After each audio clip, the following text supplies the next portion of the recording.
नमस्कार, मी सुरेखा. नमस्ते डॉक्टर या सदरामध्ये तुमचं मनापासून स्वागत. सध्या हवामानामध्ये झपाट्याने बदल होत आहेत आणि तापमानामध्येही घसरण होत आहे. हळूहळू थंडीही वाढत आहे आणि लोकांना हिवाळा खूप आवडतो, परंतु या ऋतूमध्ये त्यांना अनेक समस्यांना तोंड द्यावं लागतं. तर या समस्या नेमक्या कोणत्या आहेत आणि त्यासाठी आपल्याला कोणती काळजी घ्यायची आहे हे आज आपण जाणून घेणार आहोत.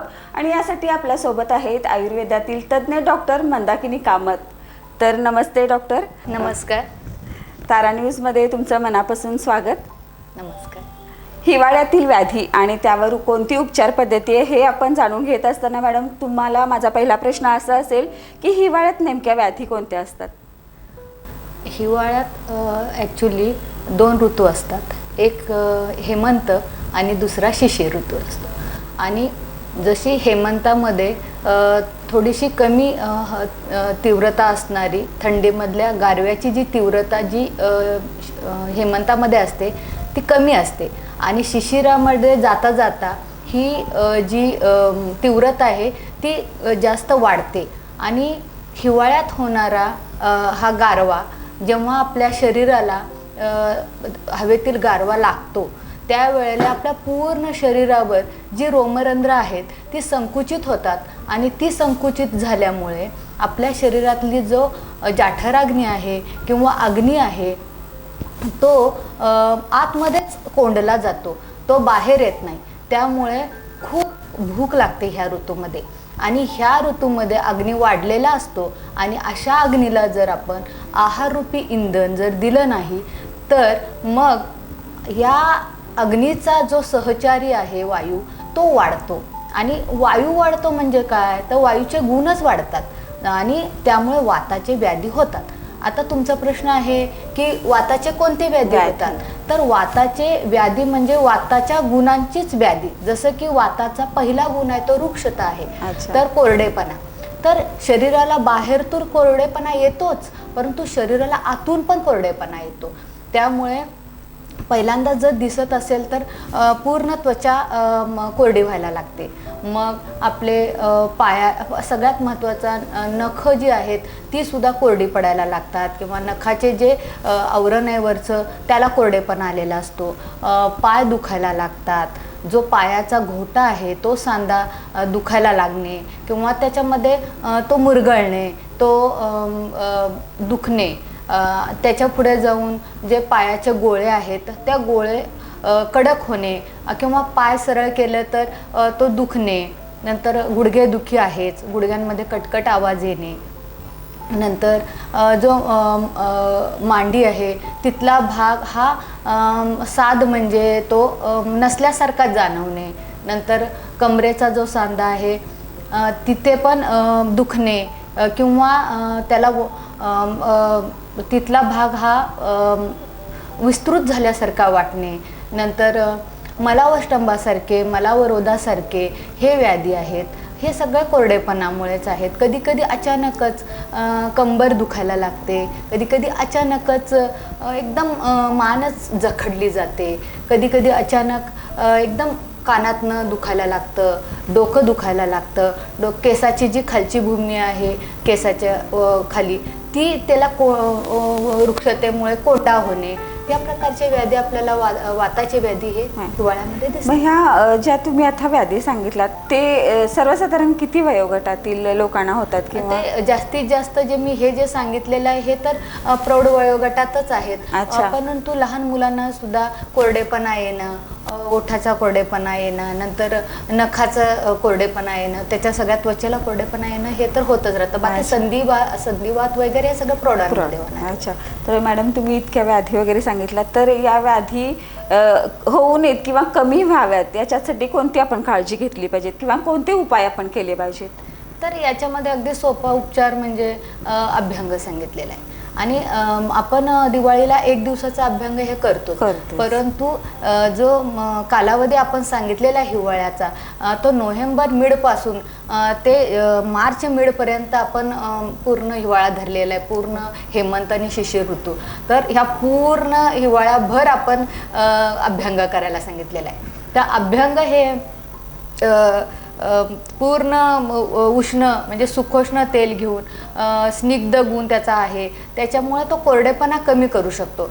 तर पूर्ण डोक्यापासून ते पायापर्यंत आपण तेल लावलं पाहिजे अंगाला, पूर्ण अंगाला. कारण त्वचा हे वाताचं स्थान आहे आणि त्वचेला जर तेल लावलं आपण तर जी हवा आपल्याला लागणार आहे, त्याच्यातला गारवा, त्याची शैत्य जे म्हटलेलं आहे त्याचा आपल्या शरीराला झोंबल्यामुळे जो आतमध्ये अग्नी कोंडला जाणार आहे ते होऊ नये म्हणून तेलाचा एक लेअर दिला आपण, तर त्याच्यामुळे ती शीतता हवेची आपल्याला बाधणार नाही. त्यामुळे वातग्न तेलं जी सांगितलेली आहेत त्या तेलांचा, म्हणजेच बला तेल सांगितलेलं आहे, क्षीरबला तेल सांगितलेलं आहे, अशी तेलं पूर्ण अंगाला लावून आपल्या हातानेच थोडंसं मसाज केला आणि त्याच्यानंतर गरम पाण्याने आंघोळ केली तर बऱ्यापैकी आपल्या शरीराला लवचिकता येते आणि त्याच्यामुळे आखडणं, दुखणं, नंतर भ्रंश म्हणजे तो सांधा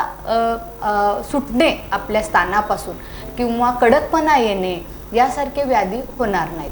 दुसरा त्याच्यामध्ये उपाय सांगितलेला आहे की स्वेदनामधले पण प्रकार आहेत. एक गरम पाण्याने घेतलेला स्वेद, दुसरा एखादा तापस्वेद म्हणजे शेगडीवर किंवा तव्यावर गरम कापड ठेवून त्याच्याने घेतलेला स्वेद, म्हणजे एखादा गुडघा दुखत असेल तर ते पहिल्यांदा तेलात तेल लावायचं, मग त्याच्यानंतर तापस्वेद. आणि त्याच्याने पण जर नाही कमी आला, तिथला मसल जर खूपच कडक झालेला असेल तर आपल्याला पिंडस्वेदासारखे एक उपक्रम सांगितलेले आहेत, ज्याच्यामध्ये आपण भात, दूध आणि वातग्न द्रव्य तेल टाकून त्यांची एक पोटली बांधतो आणि त्याने आपण स्वेद करतो, असा एखादा उपक्रम केला जातो. नंतर छोटे छोटे उपचारांमध्ये जसं गुडघा आखडणे, पाठ आखडणे, मान आखडणे, हृदयात धडधड होणे, हे सुद्धा वाताचाच व्याधी सांगितलेला आहे. तर अशामध्ये आयुर्वेदाने उडदाच्या डाळीचं पिठाचं पाळं करून त्याच्यामध्ये आम्ही सुकोष्ण तेल टाकतो आणि त्याच्यामुळे आतला कोरडेपणा किंवा दुखणं हे कमी होतं. तर त्याला बस्ती म्हणतात, जसं त्या अवयवाचं नाव दिलेलं आहे. जसं गुडघ्याला असेल तर जानुबस्ती, हृदबस्ती, अशा प्रकारचे बस्ती सांगितलेले आहेत. नंतर जर हनुस्तंभासारखा एखादा म्हणजे हनुवटीचा सांधा जर आखडला असेल तर त्याच्यामध्ये तेलाचे, वातग्न तेलाने, सुकोष्ण तेलाने गंडूश करायला सांगितलेले आहेत, म्हणजे ते तेलाने गुळण्या करायच्या आहेत. आणि जर डोकं वगैरे दुखलं, कारण तिथे पण वात वाढलेला असतो डोक्यामध्ये, कान दुखणे, याच्यामध्ये नस्यासारखं उपक्रम, पंचकर्मातला एक चांगला उपक्रम सांगितलेला आहे ना नस्य म्हणून, की नाकात तेल सोडणं, त्याच्यामुळे हे कानदुखी, डोकेदुखी यासारखे व्याधी बरे. म्हणजे हे तेल प्रॉपर कोणतं घालावं हे पण सांगितलं आहे की आपण ते प्रकृतीनुसार. आणि जर इन जनरल सांगायचं झालं तर आपण अणुतेल किंवा पंचेंद्रिय वर्धन तेल याच्यासारखे तेल नाकात आपण सोडतो, पण त्याच्यासाठी जर तुम्ही आयुर्वेद तज्ज्ञांकडे गेला तर जास्त.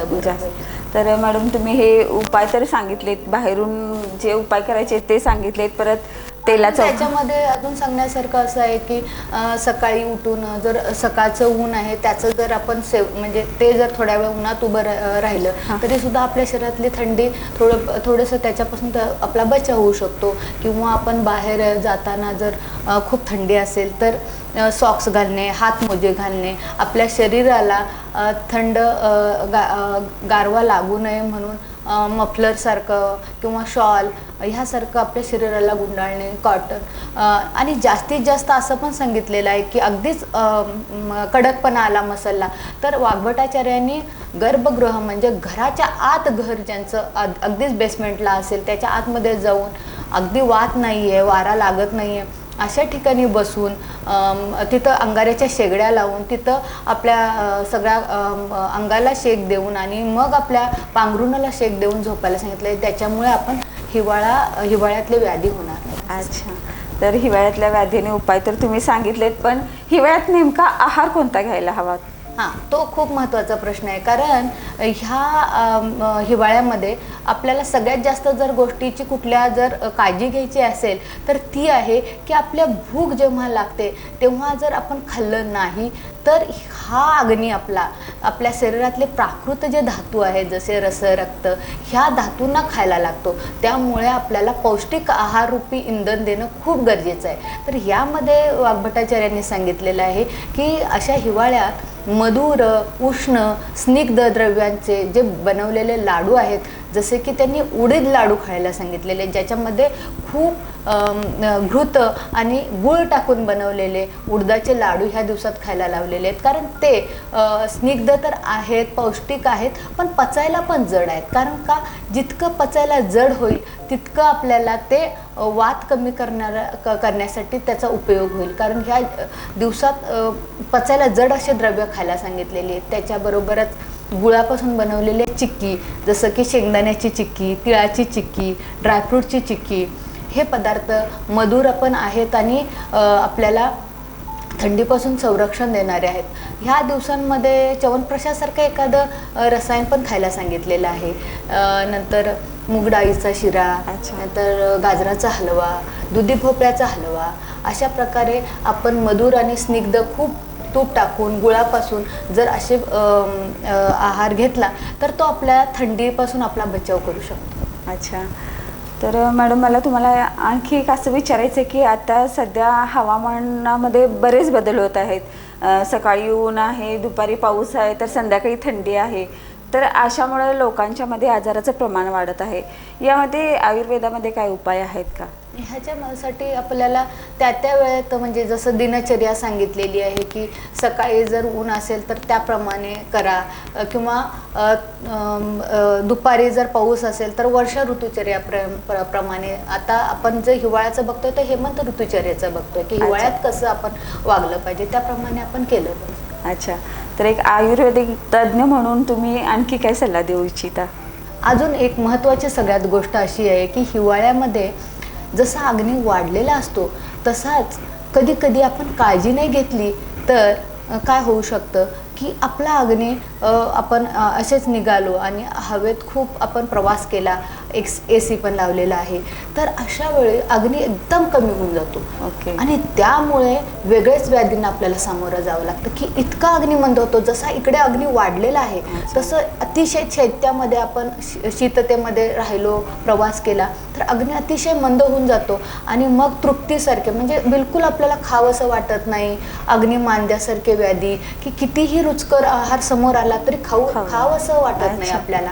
नंतर आळस येतो, जडता येते अंगाला, कंठात उपलेप म्हणजे कफासारखा उपलेप, असं काहीतरी कफाचं आवरण असल्यासारखं वाटतं. मग तशामध्ये तेव्हा तसे व्याधी होतात कफाचे किंवा शैत्यामुळे आलेले व्याधी होतात.